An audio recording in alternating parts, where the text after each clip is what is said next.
Here's another in NBC's great parade of new shows.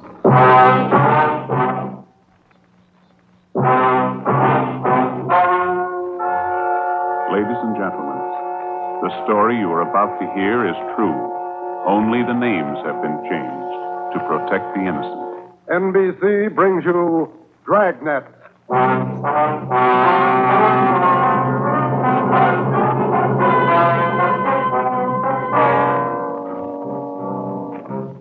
You're a detective sergeant. You're assigned to homicide detail. A 22-year-old girl has disappeared. A letter has been received. It demands $30,000 for the girl's return. The letter is signed, The Wolf. Your job, get him. Dragnet, the documented drama of an actual crime, investigated and solved by the men who unrelentingly stand watch on the security of your home, your family, and your life. For the next 30 minutes, in cooperation with the Los Angeles Police Department, you will travel step by step on the side of the law through an actual case transcribed from official police files. From beginning to end, from crime to punishment, Dragnet is the story of your police force in action.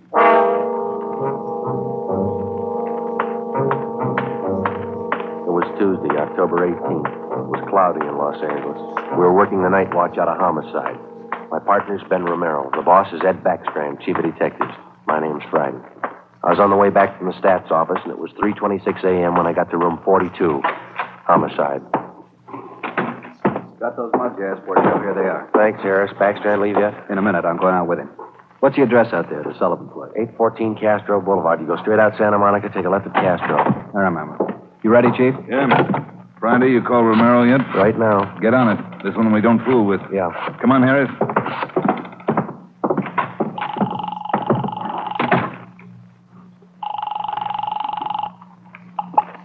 Hello? Sorry to wake you, Ben. This is Joe. How you feeling? Oh, hi, Joe. What time is it? 3:30 a.m. How do you feel? Oh, a lot better. Be back to work tomorrow. You'll be ready in 20 minutes. I'll pick you up. 20 minutes. Okay, what's up? You remember Martin Sullivan, vice president of the Third National Bank? Sullivan? Yeah, what about it? He's got a 22-year-old daughter, or he had one. She's gone.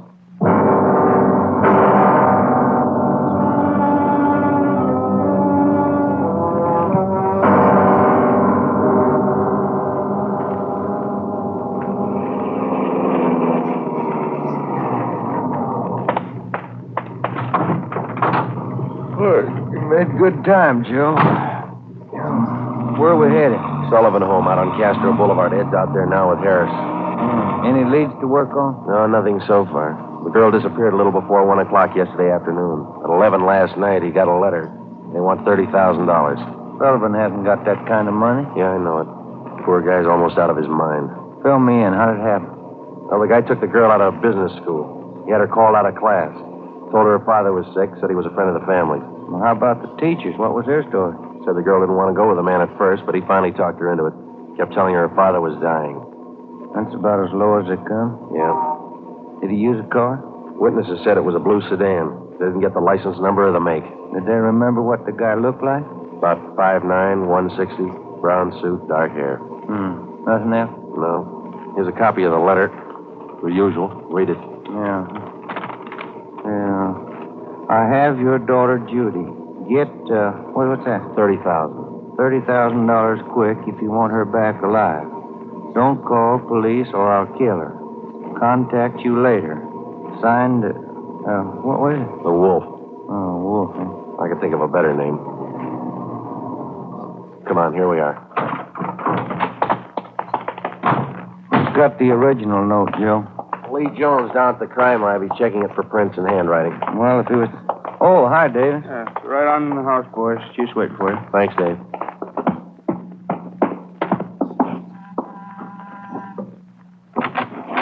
Hi, Joe. Ben. In the living room. Thank you. That's the way I see it, Mr. Sullivan. Now, you understand exactly what you have to do?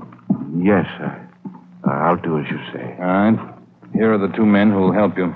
Sergeant Friday and Sergeant Romero, homicide. Yes, How do you do? I do. Mr. Backstrand, are you sure about all this? He might get frightened. He might do something to Judy. Believe me, Mr. Sullivan, it's the only way. I know how you must feel, but we can't do anything else. Oh, all right. I want to see Mrs. Sullivan first. I'll be ready in a moment. Any developments? Yeah. Come on back in the dining room.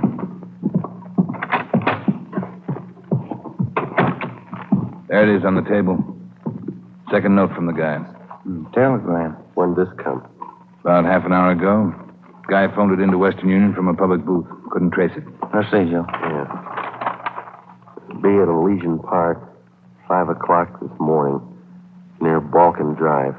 Come alone. Bring 30,000. Will return girl. Don't tell cops. Kill her if you do. Or we'll... 4 a.m. now, Skipper. Not much time. I know it. We'll have to do as he says.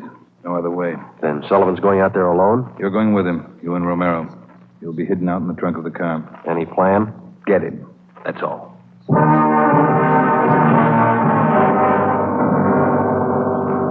Ben and I went out the back door and into the Sullivan garage. We jammed ourselves into the trunk compartment, and Harris closed the door on us. The latch was fixed so that the door could be pushed open from the inside. A few minutes later, Mr. Sullivan came out, got in the car, and we drove off. At 3 minutes to 5, we pulled up at the meeting place in Elysian Park. We waited. Nothing happened. At 5 minutes past 5, it started to thunder. That's all we need now. Thunderstorm. Stuffing in here in this trunk, isn't it? Oh, yeah. Ben, listen. Sullivan? Must be. Wonder if he's seen anything. Sounds like he's pacing up and down alongside the car, doesn't it? Now, listen. Can't hear anything else. Can you? No, we better stay under cover. Yeah. Rain's starting in. Wonder what happened to the wool. Cold feet, maybe. Let's wait it out.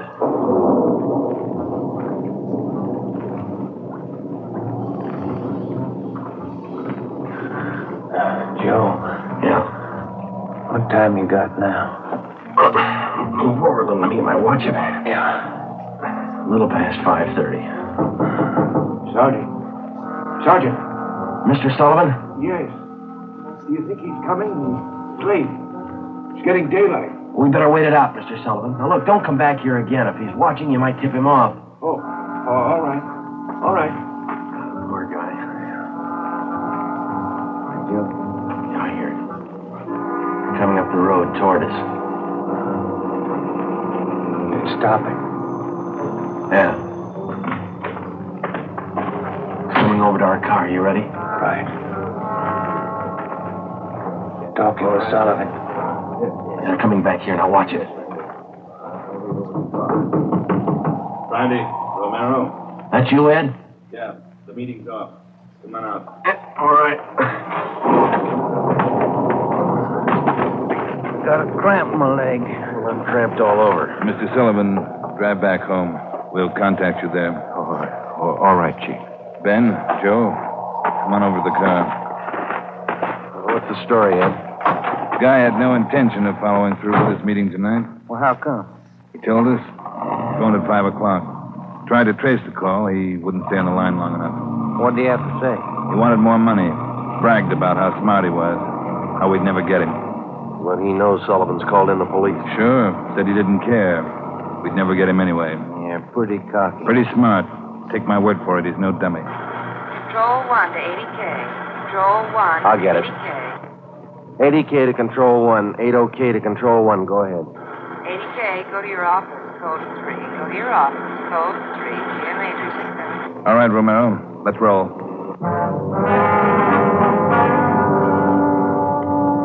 More than 12 hours had passed since word of Judy Sullivan's disappearance had been phoned in a homicide.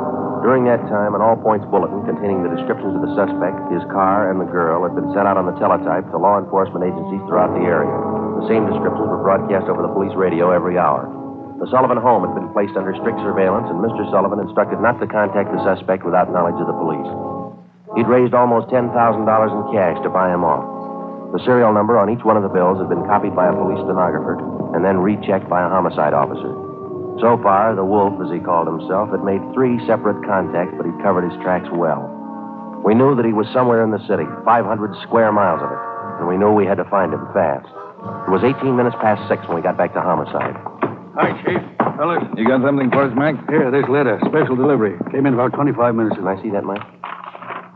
Stay away from Sullivan. If the kid's found dead, it's your fault. Stay away, the Wolf. All right, Mike. Get it over to the crime lab and have Lee check it for prints. Right, Chief. Will you find any prints on the second note, Mike? 2. Running through R&I now. Friday, Romero, get down there and see if they got a make. Right, Ed. Let's go, Ben. Who's watching the Sullivan house beside Harry? Carpenter and Davis. Backstrand's afraid the girl's father will try to make a deal with the guy. Has he tried it yet? No, he hasn't yet. You couldn't blame him if he did. Worried sick. Oh, yeah. Here we are. Hi, fellas. Just coming down to see you. Got something, Larry? Those 2 prints Lee Jones listed off that letter got a make on them from the single print file. Good, Larry. Let's see, huh? There it is. Pull the whole package on him. Donald Alfred Kiefer. Looks like a real bad one, doesn't he? Donald Alfred Kiefer, male, Caucasian, age 29, 5 feet 8 inches, 170 pounds, brown eyes, dark brown hair. He had 1 previous arrest for forgery in Los Angeles 10 months before. Kiefer's occupation at the time of his arrest was listed as bank clerk at the Third National Bank. Ben went back into the files and pulled the crime report. Then we called Ed Backstrand. There's the answer, Skipper. At the time Kiefer pulled that forgery job at the bank, Mr. Sullivan was one of the vice presidents. Go on. Sullivan was the one who preferred charges against Kiefer and saw that he was prosecuted. Where's this Kiefer now? Well, let me see. He was placed on probation, and on May 16th this year, he returned to his home in Omaha, Nebraska. That's 1380 Mackinac Avenue. All right, Romero. Get Omaha on the phone and have them check out Kiefer. Right, Skipper? Friday, take Kiefer's package and this note down to Don Myers. Have him check the handwriting. Then get over to the crime lab and see what Jones lifted off that last letter we got. All right, Ed. The faster we work, the faster we'll put this guy behind bars. Now move.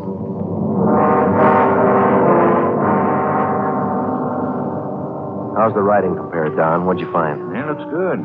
See here? Slants as crosses, double oops as L's, open A's, pressure on the downstroke. Donald Kiefer, Wolf, same handwriting. Lifted 3 prints off this last note, Joe. Brought them out with the iodine fume gun. They match with the first. Thanks, Lee. Did you find anything else? I don't know if it'll help you much. We examined the paper for watermarks and texture. Both notes are written on the same kind of paper. Impressions show both pieces of paper from the same tablet. Checked the density of the carbon and the pencil he used. Both specimens match. Same pencil.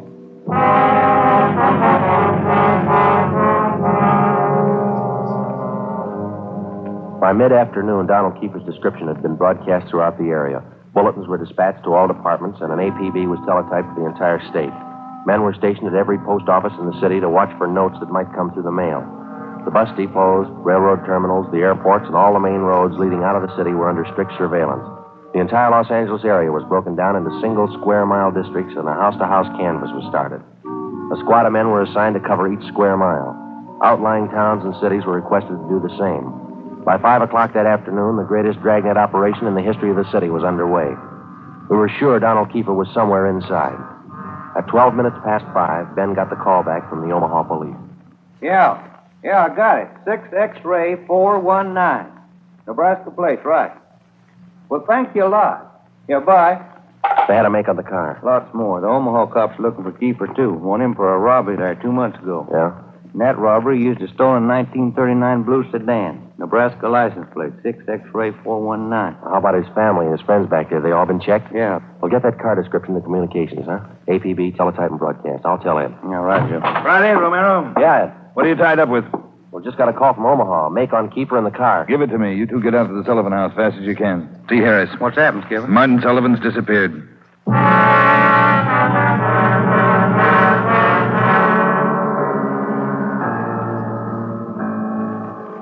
right, Harris, how'd it happen? About 3 this afternoon, Mr. Sullivan got a phone call. Said he had to go down to the bank. I went with him. He had me wait in the reception room, and he went in his office. After waiting 10 minutes, I got suspicious and went in. He was gone. That's it. Did he get any more money? This morning, $5,000. Did you get the serial numbers off the bills? Yeah. Shouldn't have let him get out of my sight. Forget it. Right now, we've got to find out where he's gone to meet Kiefer. Did you talk to Mrs. Sullivan about it, Harris? She says she doesn't know anything about it. Let's try her again. Come on, let's go inside. All right, fellas. All right. Where's Mrs. Sullivan, Dave? Back in the sitting room, lying down. Doctor's with her. Come on. What time you got, Ben? 6:35. I'll get it. Hello? Where are you? Oh. Where are you now? Where are you now? We'll be right out. That was Martin Sullivan. He met with Kiefer out in Laurel Canyon. Did he get his daughter back? Yeah. Wrapped in newspapers.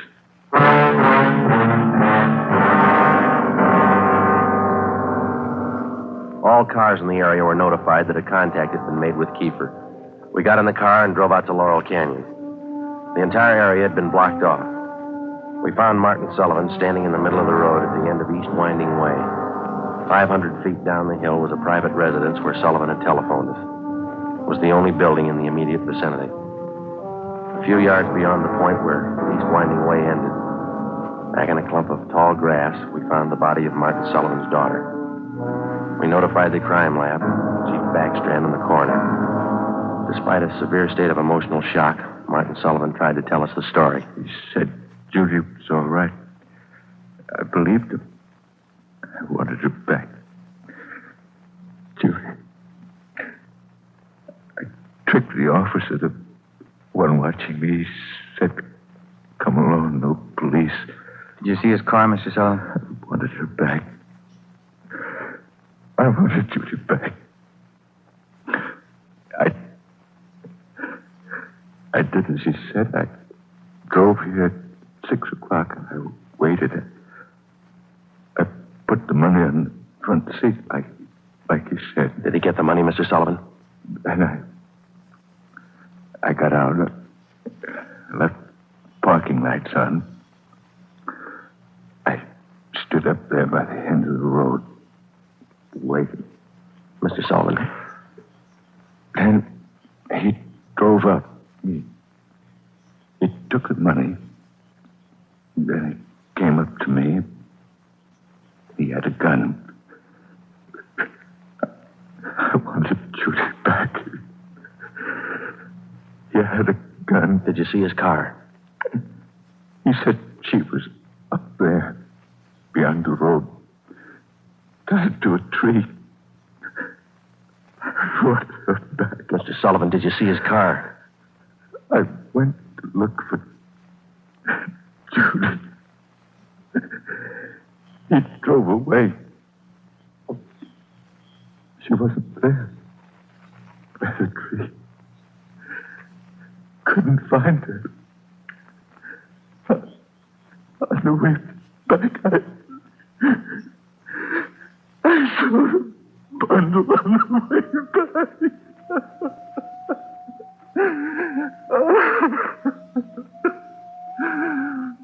Let me find her. He killed her. Let me find her.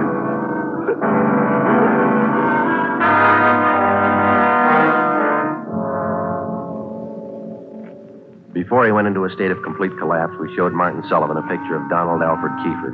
He definitely identified him. The information was immediately relayed back to Central Division, rebroadcast to the entire police radio system. A teletype was dispatched to sheriff's offices, and communications were sent to police stations throughout the country. The house-to-house search throughout the entire city intensified.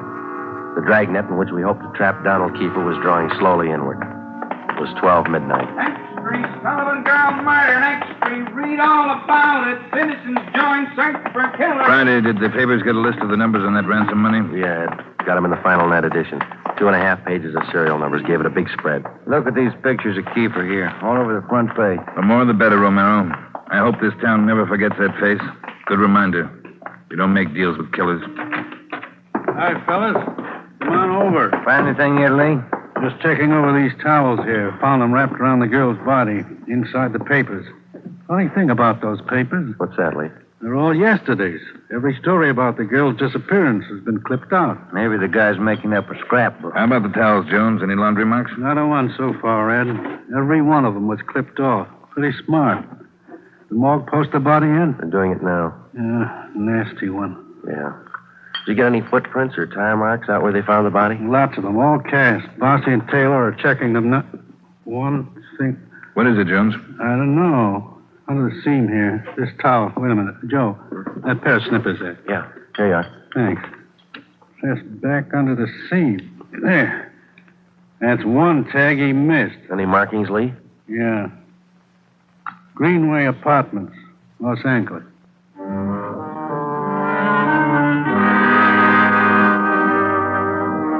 One look at the apartment was enough. In an adjoining garage, we found the car which Kiefer had used, a blue sedan.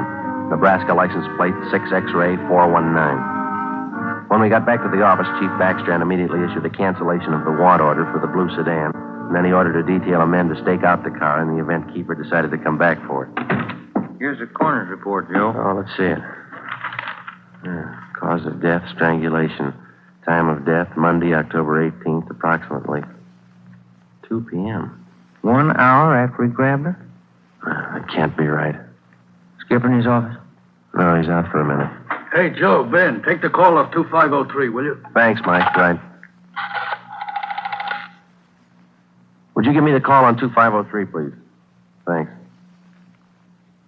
Hello? Yeah. Yeah, when? We'll be right over. Some of the ransom money, Ben, just showed up. Beverly and Highland. Come on.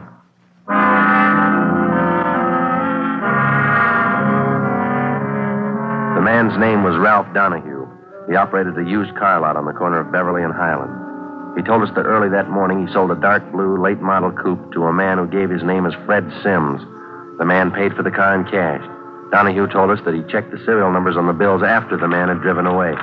Serial numbers check out, Joe, every one of them. If I only thought to look, officer, and you know I generally do. I'm the suspicious kind anyway, but, this morning I must have been asleep. You got the full description on the car, Ben? Yeah, Joe. All right, let's get it on the air right away. I saw his mug in the paper while I was waiting for you. Too late. Sorry. Yeah, thanks.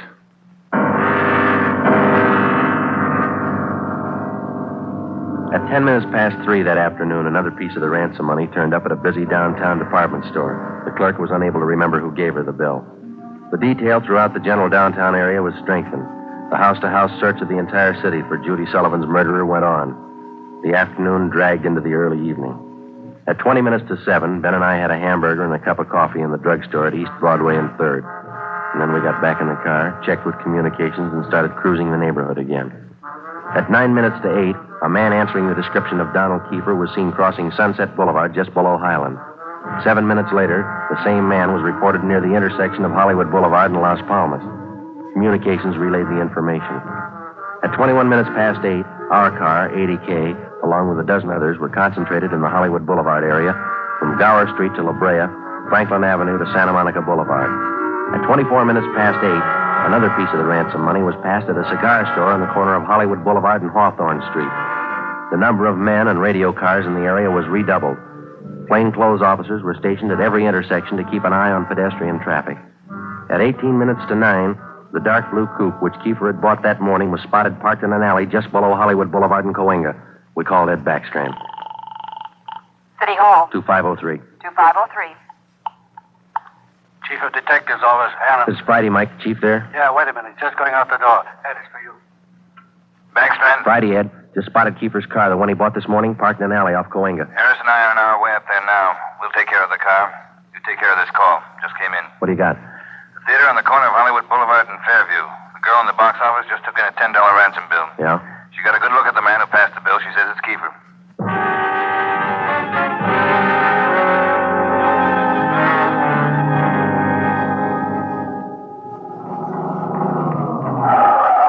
All right, Ben, come on. Yeah. You've got the list of serial numbers? Right here. Let's check at the window. Yes, sir. How many, please? Police officers. Sergeant Romero, Sergeant Friday. Oh, yes, sir. Mr. Rayburn, the police are here. Would you step around to the side door, Sergeant? Yes, ma'am. Margie, relieve Francis for a minute. Francis, come here. Bring that $10 bill with you. Sharp girl, officer, that Francis. Sharp. Here it is, Mr. Rayburn. All right, Sergeant. There you are. $10 bill and the list of serial numbers. Check out all right, Ben? That's it, Joe. Good work, man. You reported the man came in about a half hour ago. You're sure it was Kiefer? Yes, sir. I have his picture in the box office just behind the change machine. I recognized him right away. And as far as you know, he hasn't left the theater. That's right, sir. All right, Mr. Rayburn, I'm sorry. I'm afraid we'll have to interrupt the show. Anything you say, Sergeant. Anything. Ben, you keep an eye on the front exit. I'll call communications. Right, Joe. 80K to Control 4. 80K to Control 4. 80K, go ahead. Control 4, clear all frequencies. The Sullivan murder suspect, Donald Kiefer, has been located in the theater on the southeast corner of Hollywood Boulevard and Fairview. Have all units surround the area. 80K, roger. Attention all units. Attention all units. Assist 80K at the theater on the southeast corner of Hollywood Boulevard and Fairview. The Sullivan murder suspect has been located in the theater. Go ahead, 80K.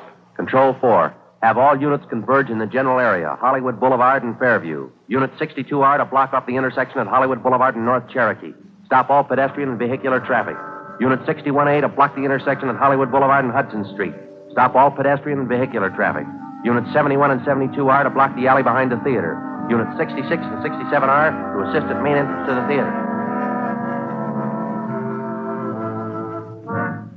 Within a few minutes, the 1/2 mile area around the theater was completely blockaded. Every exit and entrance to the theater was covered. At 9:23, we met Harris and Ed Backstrand in the theater manager's office. Backstrand outlined our plan of operation. At 9:28, a detail of 14 men walked down the side aisles on the main floor of the theater and took up their posts on either side of the orchestra pit. The picture was stopped and every light in the theater was turned on. Ed Backstrand, Harris, Ben, and I went down the aisle and up onto the stage. Backstrand made the announcement. Ladies and gentlemen, we're sorry to interrupt the picture, but this is important. We're police officers. We've traced the murderer of Judy Sullivan to this theater. He is in this theater now. Now we're going to search the theater row by row, and we'd like to ask your cooperation. There's no need to be panicky or afraid. Those who wish to leave now may do so. Leave by the main entrance. Each one of you will be checked as you go out the door. And for the benefit of the man we're looking for, don't try to escape. Every exit is covered and the entire area is blockaded. Don't place any more lives in jeopardy. Come on, Ben.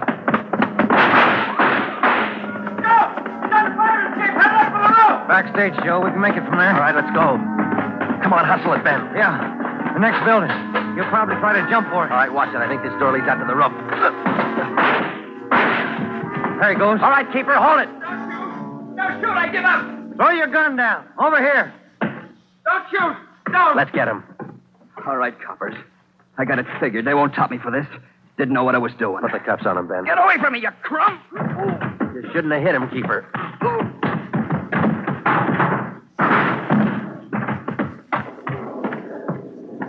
All right, Ben. Try the cuffs now. Yeah. Come on, let's get him in out of the rain. What's the hurry? Why spoil a good rain?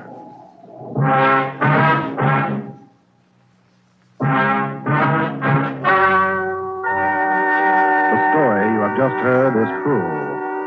Only the names were changed to protect the innocent. Donald Alfred Kiefer was tried and convicted of murder in the first degree. He was executed in the lethal gas chamber at the state penitentiary. You have just heard the 15th in a new series of authentic cases transcribed from official files. Technical advice for Dragnet comes from the Office of Acting Chief of Police, W.A. Wharton, Los Angeles Police Department. Tonight's program is dedicated to Deputy United States Marshal John B. Glenn of Boise, Idaho, who on the morning of July 31st, 1940, gave his life so that yours might be more secure.